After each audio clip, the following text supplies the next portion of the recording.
Hello बच्चों। तो कैसे हो आप लोग, क्या हाल चाल। A very good morning to all of you my dear friend. क्या हाल चाल है, क्या चल रहा है। बच्चे हम लोग क्या पढ़ रहे थे आज। थर्मोडायनेमिक्स का लास्ट लेक्चर है, फाइनली लास्ट लेक्चर है ना। लेकिन एक बात है, आप लोगों को, कितने लोगों को मैं जान रहा हूं, आप लोगों को ऐसा लग रहा होगा कि लेक्चर का लेंथ ज्यादा है, लेकिन ऐसा कुछ नहीं है। क्योंकि आप मेरे लेक्चर का लेंथ तो देखो यार, 40 मिनट का लेक्चर होता है। 40 मिनट का लेक्चर होता है भाई। तो अगर जो 24 लेक्चर हुआ है तो उसको आधे में कन्वर्ट कर दो। कुल मिला के 12-14 लेक्चर में निपट जाएगा। अगर जो आप, एक बात, दूसरी बात, मेरा लेक्चर उतना बोरिंग, मैं जहां तक जानता हूं, मैं अपना 100% एफिशिएंसी देके कि बच्चों को सब कुछ समझ में आए, तो I don't think that my lecture should be going on boring. So आपको करना ही पड़ेगा। और जैसा कि मैं आपको आज नहीं, कल नहीं, रोज मैं ये वादा करता हूं कि मेरे पढ़ाए हुए नोट से बाहर से नहीं आएगा। उसी वादे को पूरे करने के लिए कहीं ना कहीं अपन लोग इतना मेहनत कर रहे हैं। Okay, so come to the point, what I am going to discuss you that some more numerical, मस्त वाले numerical based on heat engine.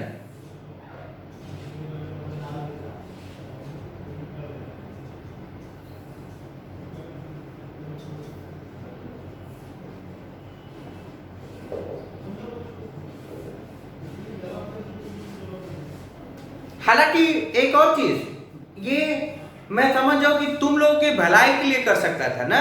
हालांकि मैं ये 3-4 क्वेश्चन जो था उसको स्किप कर सकता था, लेकिन मेरे मन ने ऐसा गवाही नहीं दिया। तो write down the first, write down the question. Question is most important.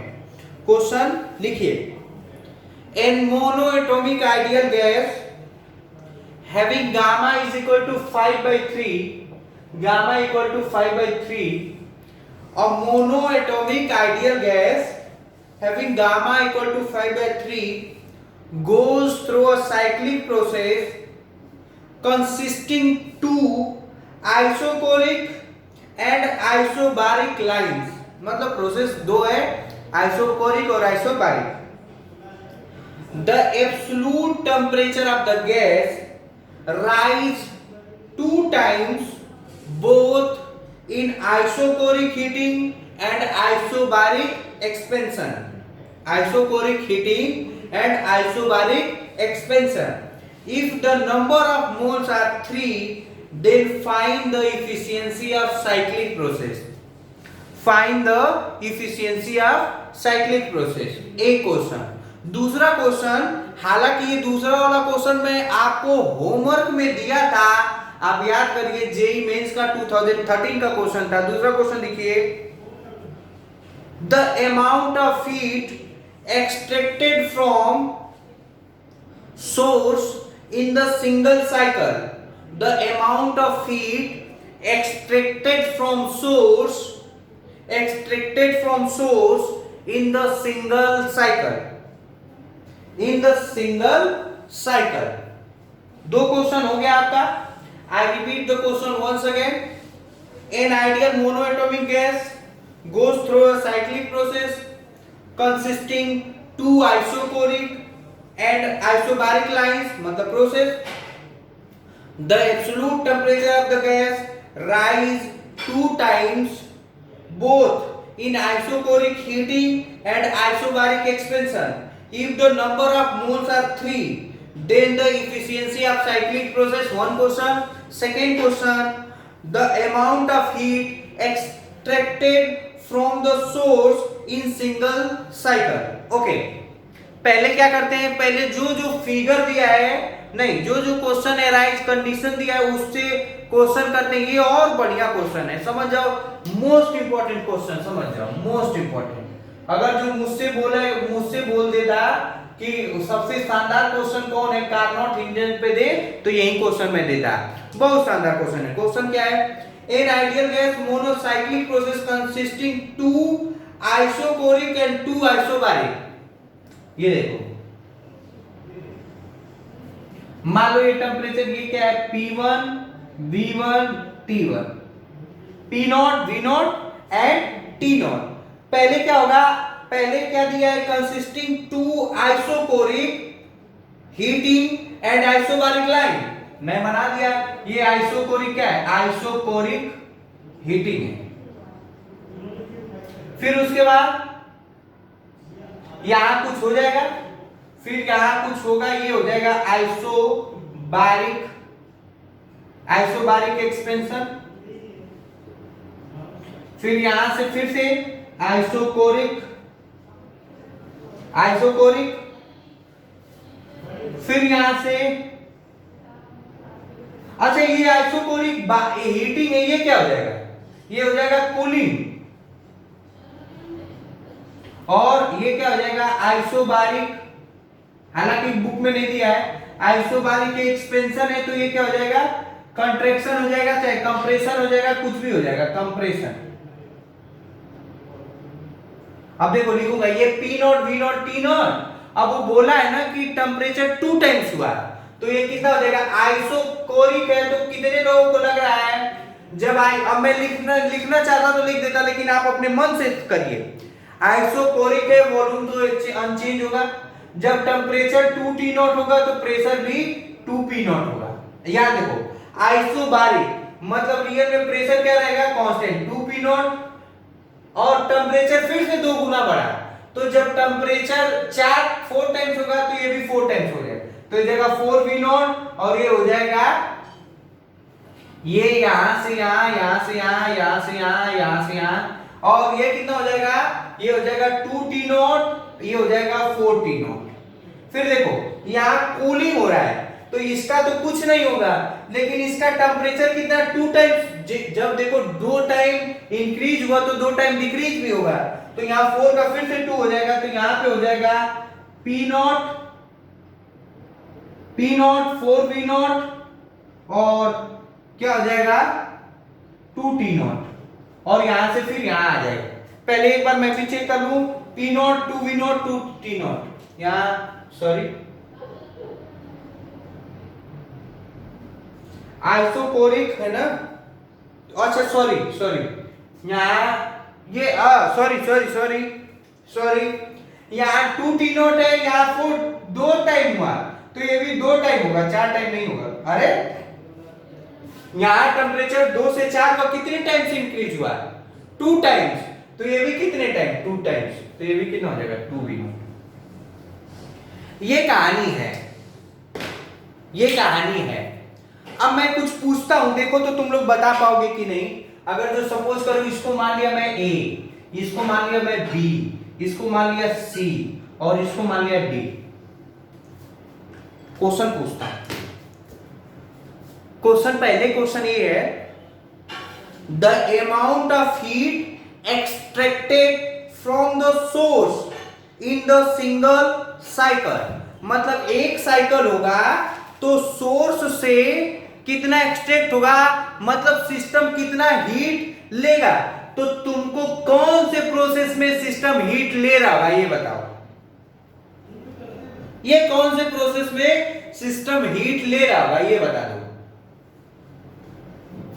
नहीं आएगा, इसका मैं ग्राफ बनाता हूं ना, ग्राफ बनाऊंगा तो ज्यादा क्लियर होगा। पीवी ग्राफ देखो क्या है, ये आइसोबारिक, आइसोकोरिक, आइसोबारिक, आइसोकोरिक, ये देखो ये V नॉट, ये 2V नॉट, ये P नॉट, ये 2P नॉट। नेमी कर दो, यहां का करोगे P नॉट V नॉट, मतलब ये कितना हो जाएगा, ये हो जाएगा A, 2P not V not और 2T नॉट, ये हो जाएगा B। फिर 2P not, 2P not, 2V not, ये हो जाएगा C। फिर ये देखो कैसे, अरे ऐसे थोड़े बोल दे रहा हूं, ये देखो P नॉट, V नॉट और टेम्परेचर T नॉट, ये वाला A वाला है। फिर 2P not, 2V not into 2T not, ये B C, ये हो जाएगा D, और ये इधर ये देखो C से D, C से D, P not, 2V not, 2T not, देखो P नॉट सी सी पे कितना 2p नॉट है, 2v नॉट है, 40 नॉट होगा। यहाँ देखो, यहाँ क्या है डी पे, तो डी पे देखो p नॉट है, 2v नॉट है, 2t नॉट है। ये कौन सा ग्राफ है? ये डायग्राम है। और ये क्या है? इंडिकेटर डायग्राम है। लिखना है तो लिख लो, ये indicator diagram.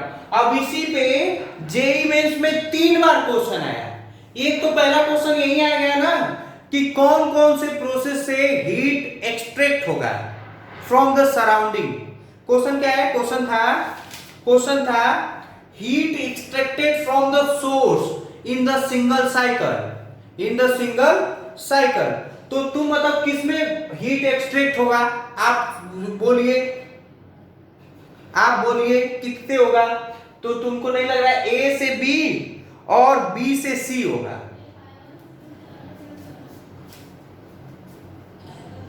Since heat extracted from source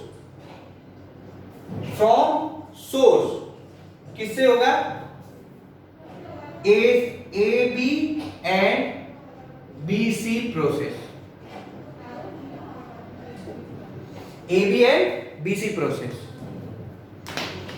तो पहले वही निकाल लेता हूं। मैं क्या करूं? मैं ये मिटा दूं क्या?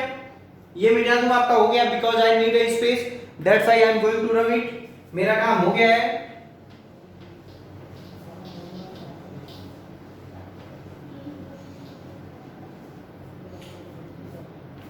तो QAB ना, तो देखो by FLT Q equal to delta U plus W। अब देखो A से B में वॉल्यूम क्या है? कांस्टेंट। जब वॉल्यूम कांस्टेंट है तो वर्क डन 0। A से B वॉल्यूम क्या होगा? Volume constant. और जब वॉल्यूम कांस्टेंट है तो वर्क डन क्या होगा? 0। तो Q equal to delta U या QAB equal to NCV delta T हो जाएगा। बोलो, NCV डेल्टा T हो जाएगा। तो N कितना है? N है 3 और CV कितना? मोनो एटॉमिक है ना, तो मोनो एटॉमिक का गामा कितना हो जाएगा? गामा की वैल्यू बोल की बढ़िया बात है, 5/3 दे दिया है, तो हो जाएगा 5/3 R। 5/3 R। मोनो एटॉमिक का डिग्री ऑफ फ्रीडम 3 होता है ना।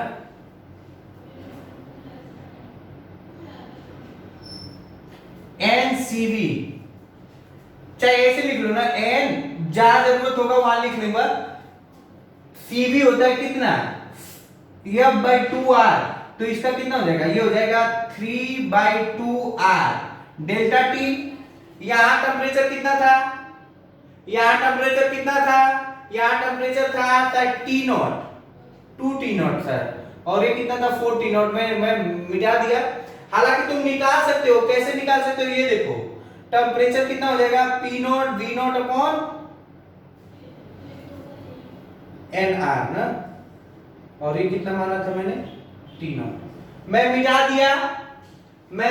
दिया। हालांकि मैं फिर से देख लूं, हाँ, P0 तो ये हो जाएगा 2T0 माइनस T0। ये कितना आ जाएगा? ये आ जाएगा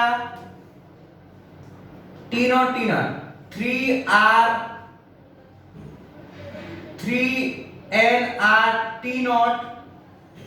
3NR T0 अपॉन 2। ये क्या गया? QAB। कोई दिक्कत? QBC कितना हो जाएगा? QBC, और ये भी क्या हो जाएगा? पॉजिटिव। क्या हो जाएगा? पॉजिटिव। क्यों? क्योंकि डेल्टा U क्या हुआ है? इंक्रीज हुआ है। अच्छा, इंक्रीज हुआ है। और पॉजिटिव का मतलब ये हुआ है कि heat extracted from the source, मतलब सिस्टम ने लिया है हीट ना। Heat extracted from the source मतलब क्या? सिस्टम ने हीट लिया, तो इसीलिए ना heat extracted from source means heat supplied to the system. ये जेईई मेन 2013 का क्वेश्चन था। हाँ, क्यू बी सी, बी से सी, बी से सी में देखो, बी से सी, बी से सी में क्या है, आइसोबारिक है, तो आइसोबारिक है क्यू बी सी, बी से सी प्रोसेस में ये क्या है, आइसोबारिक है, आइसोबारिक है।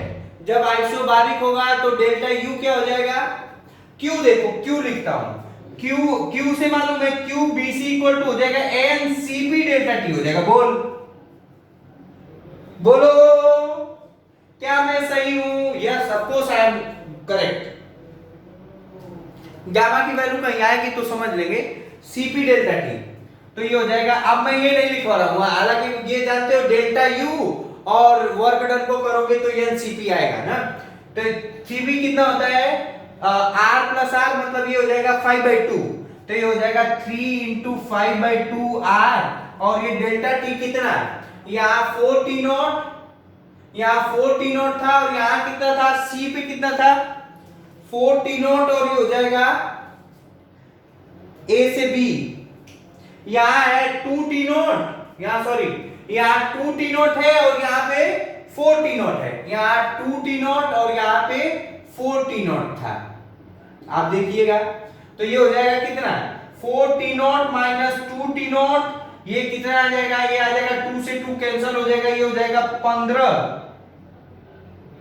15 एन नहीं रखा हूं ना, तो एन यहां पे भी मत रखो, तो ये हो जाएगा 5 n R T not, 5 n R T not, ठीक है, ठीक है, ठीक है।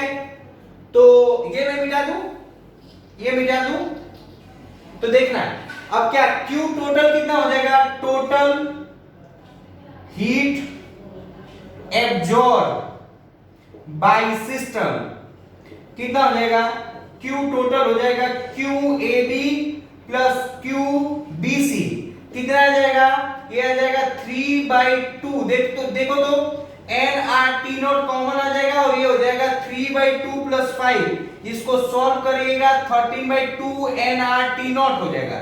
और जैसा कि हम लोग जानते हैं PV इक्वल टू nRT होता है, इसलिए P not V not equal to nRT, इसका मतलब ये हो जाएगा 13/2 P not V not is the correct answer, ये करेक्ट आंसर है उसका, उसका, ठीक है, गेट माय पॉइंट, समझ में आया। अब आते हैं दूसरा, उसका दूसरा जो क्वेश्चन रियल था, क्वेश्चन क्या था, इफिशियंसी पूछा है, तो इफिशियंसी होता है क्या, वर्क डन टोटल, टोटल मतलब साइक्लिक अपॉन क्यू सप्लाइड होता है, क्यू सप्लाइड होता है, पता नहीं तुम लोगों को मालूम है नहीं, क्यू सप्लाइड मतलब जो रिलीज किया रहता है, अरे सोर्स होता है, सराउंडिंग होता है, तो जो रिलीज करता है वही तो इंजन लेके अपना काम करता है यार, कोई दिक्कत। अच्छा, तो क्यू साइक्लिक, इसमें से कितने लोगों को लग रहा है साइक्लिक प्रोसेस है, तो इसका एरिया कितना हो जाएगा, एरिया कितना हो जाएगा, ये देखिए, ये कितना P नॉट, ये कितना V नॉट, तो ये हो जाएगा P नॉट V नॉट, तो ये कितना हो जाएगा P not V not upon, ये आ जाएगा कितना, ये आया था ये 13/2 P नॉट V नॉट, इससे काट दीजिएगा, ये आ जाएगा 13/2, 13/2, और अगर जो परसेंटेज निकालना है तो कितना आ जाएगा 13 × 13/2, सॉरी, ये आ जाएगा 2/13, 2/13, परसेंटेज निकालना है तो 2/13 × 100, मतलब कितना आ जाएगा 200/13% आ जाएगा। अब इसी को कई फॉर्मेट में पूछा है, आप लोग ध्यान दीजिएगा और करिएगा, बहुत शानदार क्वेश्चन, बहुत शानदार क्वेश्चन है ये क्वेश्चन। इतना पार्ट कहां पे आ गया था, कहां पे आया था 2013 में, और ये पार्ट कहीं ना कहीं आया, मुझे आइडिया नहीं था 2018 में आया कि कब आया है ये, लेकिन ये भी पार्ट आया हुआ है। तो ये क्वेश्चन बहुत शानदार था, मैं जैसा कि आपको बता ही रहा था, और एक आध दो क्वेश्चन और शानदार करते हैं ताकि आपको और अच्छे से क्लियर हो जाए। Then write down one question, write down,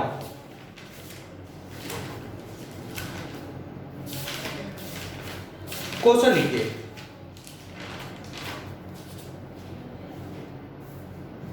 question लिखिए, the efficiency of Carnot heat engine is 1/8 the efficiency of Carnot heat engine is 1 by 8 if on reducing the temperature, question लिखो, the efficiency of Carnot engine is 1 by 8 if on reducing the temperature of the sink by 65 degrees Celsius the efficiency become 1 by 4. Find the initial and final temperature between the cycle it is working. मतलब initial मतलब temperature of the source पता करना है और temperature of the sink पता करना है मेरे बच्चे. I repeat the questions once again. The efficiency of Carnot heat engine is 1 by 8 if on reducing the temperature of the sink by 65 degrees the efficiency become 1 by 4. Find the initial and final temperature between the cycle is working. करता हूं. पहले तुम लोग pause करके कर डालो, pause करके कर डालो तो अपना काम हो जाए.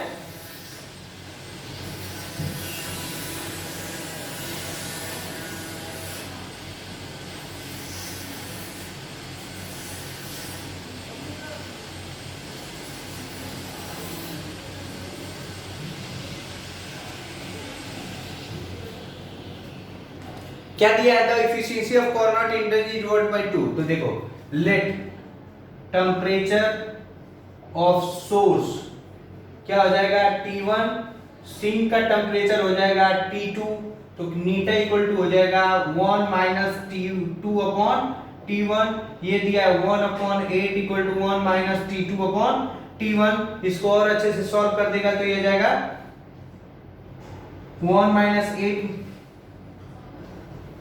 T2 upon T1 is equal to आ जाएगा 7 by 8. सॉल्व कर लो फर्स्ट इक्वेशन. फिर दिया है if the temperature of sink is reduced by 65 the efficiency. ये पहला कंडीशन. दूसरा 1 by 4 is equal to 1 minus T2 by 65 upon T1. दो इक्वेशन, दो वेरिएबल, इसको सॉल्व करोगे तो ये कितना आ जाएगा? T2 minus 65 upon T1 is equal to ये आ जाएगा 3 by 4. बोलो 3 by 4 हो जाएगा. यहां रख दो, यहां देखो T2 upon T1 minus 65 T1 is equal to 3 by 4. T2 upon T1 की वैल्यू कितना? From equation first T2 upon T1 कितना है? 7 by 8. यहां रख दे रहा हूं 7 by 8 minus 65 upon T1 equal to 3 by 4. 65 upon T1 is equal to इसको इधर तो 7 by 8 माइनस 3 by 4. इसको सॉल्व करिएगा, मुझे लग रहा है कि ये आ जाएगा 8 और ये कितना आ जाएगा? ये आपका आ जाएगा 8. ये हो जाएगा 7 माइनस 6. 7 माइनस 6 कितना आ जाएगा? 1 by 8. तो T1 की वैल्यू आ जाएगी, पता नहीं दिख रहा है क्या? दिख रहा है. तो T1 की वैल्यू कितनी आ जाएगी? 65 इंटू 8. 8 बचे 40 और 8 से 48 4 52 520 केल्विन. देख लो 8 बचे 40 और 8 से 48. हाँ सही है. और तो T1 की वैल्यू कितनी है? किसी में रख दो, यहां पे रख दो. T2 इज इक्वल टू हो जाएगा 7 by 8 इंटू 520. इसको सॉल्व कर लेना. मुझे लग रहा है कि 4 से 1 कट जाएगा, ये आ जाएगा 4 दूना के 8 और ये कितना आ जाएगा? 4 एकम 4 4 3 12. फिर कटेगा कितना? 65 में 7 का गुणा करो, ये 7 बचे 35 7 से 42 3 45 kelvin. Yes, correct answer is that. शानदार क्वेश्चन था, बढ़िया क्वेश्चन है. कुछ सोचने वाली प्रवृत्ति है आपको ना, सोचेंगे तो आप और अच्छे से कर पाएंगे. चलिए और क्वेश्चन करते हैं. क्वेश्चन करने में कमी नहीं होनी चाहिए. क्वेश्चन लिखिए, बहुत शानदार आज का क्वेश्चन होगा. क्वेश्चन लिखिए.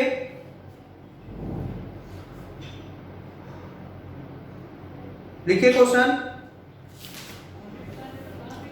How many kilogram of water at 0 degree Celsius.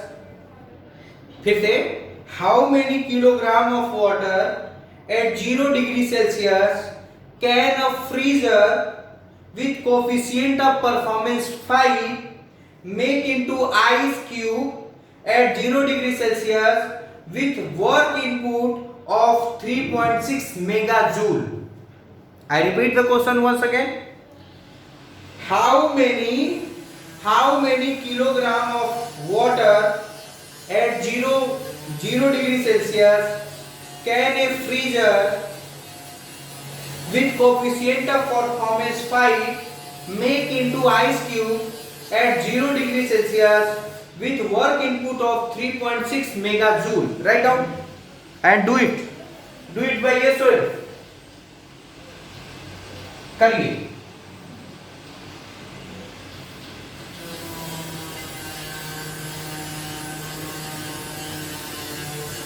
क्या दिया है? अल्फा की वैल्यू कितनी दी है? 5. अल्फा की वैल्यू कितनी है? 5. और कन्वर्ट क्या करना है? Let m kg H2O convert ice में, और ये भी 0 डिग्री सेल्सियस, ये भी 0 डिग्री सेल्सियस.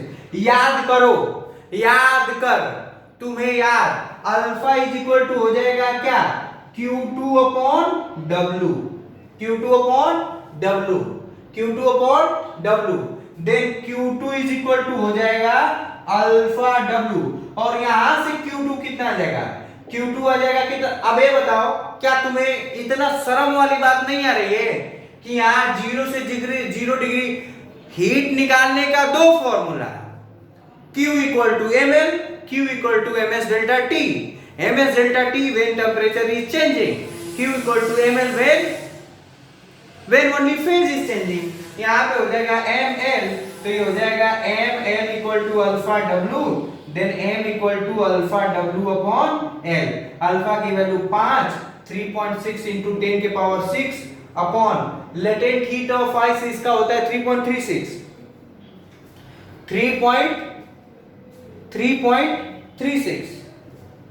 ये हो जाएगा 3.36.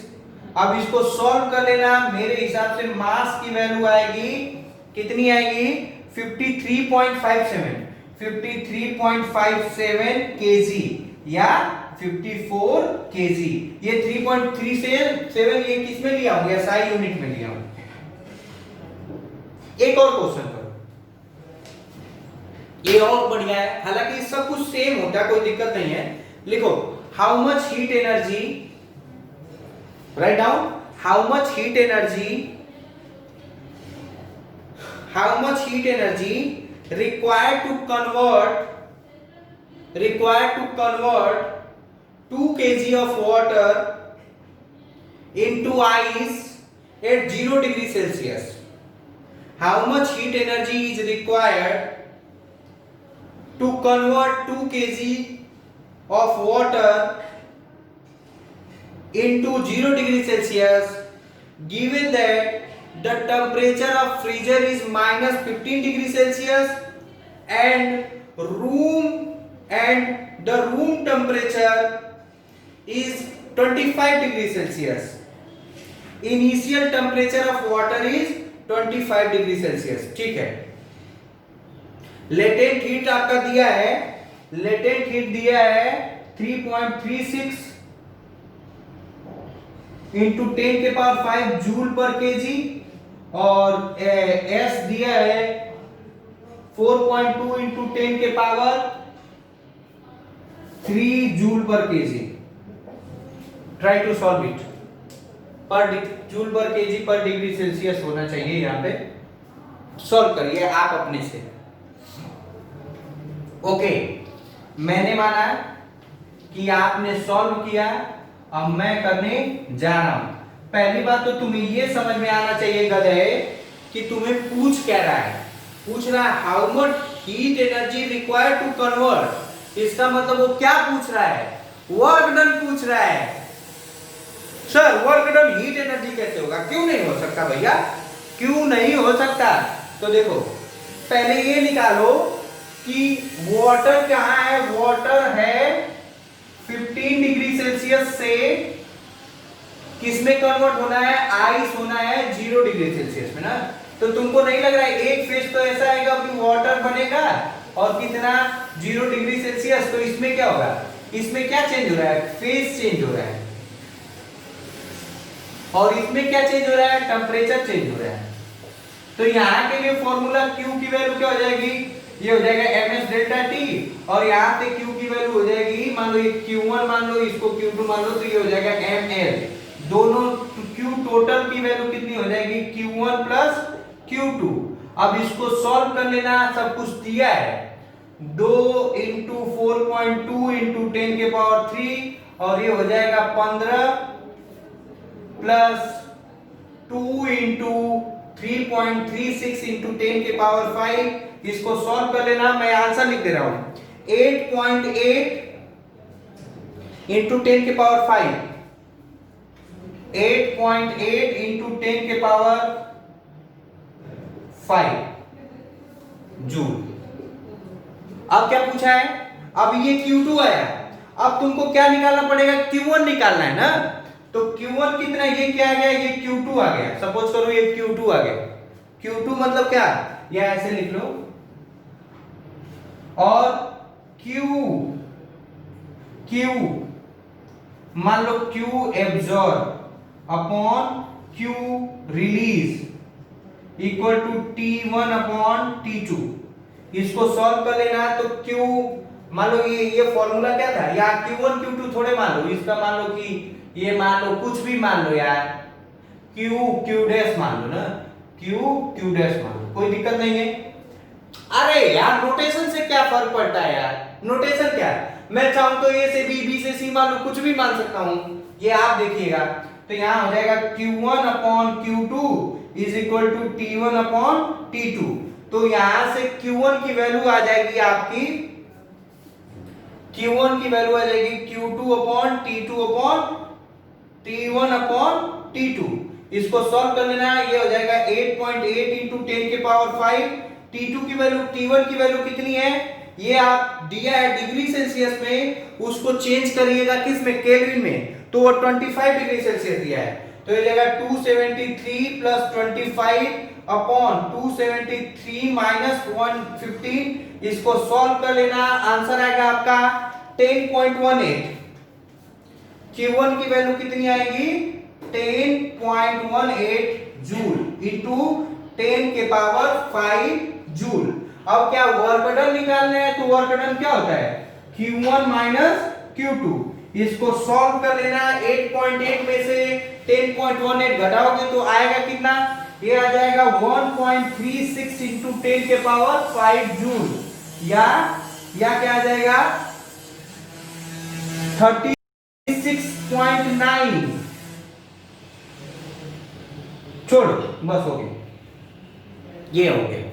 तो मैं देख लूं टाइम कितना हो गया, एक आध और टाइम बचा है तो थोड़ा बहुत और, अरे अभी ये क्वेश्चन और करवा सकते हैं, डोंट वरी अबाउट दैट, ये क्वेश्चन और करवाएंगे। और आज का लास्ट है थर्मोडायनेमिक का, तो मैं चाहता हूं कि आप खूब मेहनत से इसको करिए, और ये सब खूब अच्छे टाइप के क्वेश्चन है ना।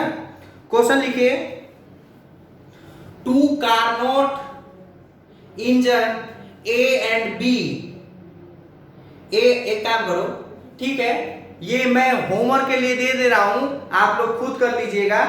2 Carnot engine A and B operate in series. The first one A receive 800 Kelvin heat and reject to a reservoir which is at temperature T Kelvin. The second engine B receive the heat rejected by first engine and turn the second engine B receive heat rejected by first engine and in turn reject to a heat reservoir at 300 Kelvin. Calculate the temperature T Kelvin, ना T Kelvin जो T है, for the following case। पहला, when the output of two engine are equal, और दूसरा, when the efficiency of two engine are equal। I repeat the questions once again. Two Carnot engine A and B are operate in series. The first one मतलब A receive 800 Kelvin heat and reject to the reservoir which is at T Kelvin. अच्छा, the second engine B receive that heat by first engine and in turn reject to a heat reservoir at 300 Kelvin. Calculate the temperature T Kelvin for the following case. पहला, when the output of two engine are equal. output मतलब work done. दूसरा, when the efficiency of two engine are equal. एकदम तसल्ली से शानदार question है, बल्कि मैं कितना टाइम है अभी? टाइम बेटा 5 मिनट है, इसलिए आप लोग वीडियो को पॉज करके आप लोग खुद करिए, तब मैं भी कर दे रहा हूं। अब ये होमवर्क पे नहीं छोड़ रहा ना, क्योंकि हो सकता है कि आपको ना आए ना। पहली बात तो गधे तुम लोग ट्राई नहीं करते हो। मैं एक क्वेश्चन होमवर्क दिया था और मुझे ये आशा था कि सबका फोन आएगा कि ये पूछेंगे, कोई कुछ पूछता ही नहीं। तो कोई पूछेगा तो टेंशन ना लो, मेरे साथ कुछ बुरा नहीं होगा, जो होगा उसका जिम्मेदार सिर्फ आप और आप होंगे ना। बल्कि एक आध जगह मैं जानबूझ के सिली मिस्टेक्स किया हूं ताकि बच्चे पूछे कि सर यहाँ ये कैसे हो गया। वो भी बच्चे नहीं पूछते हैं, तो मैं मान के चलता हूं कि आप लोग पता नहीं करते हैं कि नहीं। रिजल्ट 0 आएगा। रिजल्ट क्या आएगा? 0 आएगा। रिजल्ट क्या आएगा? 0 आएगा। तो इस बात को आप देखे रहिएगा। चलो मैं करता हूं ना। पहले two Carnot engine A and B are operate in series. देखो मैं पहले ना मुझे कुछ रियल में मुझे भी कुछ समझ में नहीं आ रहा है, और जब मुझे समझ में नहीं आएगा तो मैं क्या अकॉर्डिंग टू सिचुएशन। देखो आधा क्वेश्चन तो फिजिक्स में ऐसे ही सॉल्व हो जाएगा जब तुम फिगर बना लोगे। तो 2 इंजन है, पहले ये मान लिया ये क्या है? सोर्स है, ए है और ये सोर्स है, और ये के इंजन है ना। फिर एक ये है सोर्स और फिर एक ये इंजन है, ऐसे बना रहा ना छोटा सा। ये है ए सोर्स, फिर एक इंजन है, फिर इसके बाद एक सिंक है, ये फिर उसके बाद एक और इंजन है। ये सॉरी, ये इंजन ए है, ये इंजन बी है, और ये क्या है? एक सिंक है। मतलब ये वाला सिंक इसके लिए किसकी तरह काम कर रहा है? सोर्स की तरह काम कर रहा है। अब क्वेश्चन क्या है? A receive 800 Kelvin heat and reject to a reservoir at 3 Kelvin। यहां से ये क्या कर रहा है? यहाँ टेम्परेचर कितना है? ये T1 की वैल्यू कितना है? 800 केल्विन। ये गया T केल्विन, फिर ये T केल्विन यहाँ सोर्स का काम कर गया, और फिर यहाँ कितना हो जा रहा है? ये हो जा रहा है the second engine B received the heat rejected by the first engine and turned to a rejected by Q by 300 Kelvin। यहाँ क्या हो जाएगा? ये 300 केल्विन हो जाएगा। ये टेम्परेचर ऑफ सोर्स का है ना। अब पूछा है calculate the temperature T के for when the output of two engine are equal। मतलब इसका आउटपुट अगर जो मान लो W डैश, इसका आउटपुट वर्क डन, तो यहाँ देखो, यहाँ वर्क इक्वल टू मान लो यहाँ Q1 मान लिया, यहाँ Q2 मान लिया, Q2 मान लिया, यहाँ Q2 मान लिया, यहाँ Q1 मान लिया, यहाँ Q2 मान लिया, यही Q2 यहाँ निकलता है, यहाँ Q3 मान लिया। तो देखो वर्क डन यहाँ से यहाँ क्या हो जाएगा? Q1 माइनस Q2, और W डैश कितना हो जाएगा? ये हो जाएगा Q2 माइनस Q3, और दिया है बाई सिचुएशन। सिचुएशन क्या है? सिचुएशन ये है कि ये दोनों इक्वल है, work done is equal to A, मतलब Q1 minus Q2 is equal to Q2 minus Q3। और कुछ दिया है और कुछ कहानी है, ठीक है।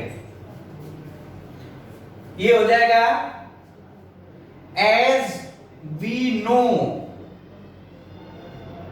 As we no.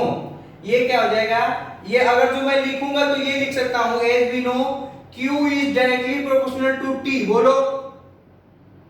या इसको अगर जो लिखूंगा तो ये हो जाएगा ms T1 minus ms T2 is equal to ms T2 minus ms T3। ms cancel, बोलो। तो ये हो जाएगा T1 minus T2 equal to T2 minus T3। अपने को क्या मालूम, यही मालूम करना है। तो ये हो जाएगा, इसको इधर भेजो तो ये हो जाएगा T1 plus T3 is equal to 2T2, या ये आ जाएगा T2 is equal to T1 plus T3 upon 2, और यही T क्या है, केल्विन में। यही T क्या है, केल्विन में। तो T1 T3 कितना है, T1 है 8, ये कितना है 3, तो ये हो जाएगा 8 प्लस 300 अपॉन 2, मतलब ये हो जाएगा 550 केल्विन। ये पहले का क्वेश्चन। दूसरा क्या दिया है, दूसरा दिया है when the efficiency of two engine are equal. ये मिटा दूं, ये मिटा दूं, फिर से वो रिपीट कर दे रहा हूं। नहीं आया इसी तरह फिगर बनाइए। ये सोर्स है, इसने हीट दिया, कुछ हीट दिया मुझे नहीं मालूम, लेकिन उसका टेम्परेचर कितना है 800 केल्विन, ये टेम्परेचर ऑफ द सोर्स है। फिर उसके बाद वो जो हीट लिया सिंक, अब ये सिंक इस इंजन के लिए सोर्स की तरह काम कर रहा है, तो इसीलिए देखो ये Q2 माइनस Q3 हो जाएगा, ठीक है। तो ये कहानी हो गई। चलो अब दूसरा क्या क्वेश्चन है, दूसरा इफिशियंसी पूछा है ना। पहले का इफिशियंसी, यहां का इफिशियंसी लिखता हूं। यहां का इफिशियंसी हो जाएगा 1 माइनस T1 अपॉन T, और यहां का इफिशियंसी एंड हो जाएगा 1 minus sorry T upon T1, यहां हो जाएगा T अपॉन ये हो जाएगा T3 मान लो, कुछ भी मान लो, T3 मान लो, और ये मान लो T3 अपॉन T1 T, बोलो। अब दिया है and s equal to n हो जाएगा, मतलब 1 minus T upon T1 is equal to 1, ये T3 है ना,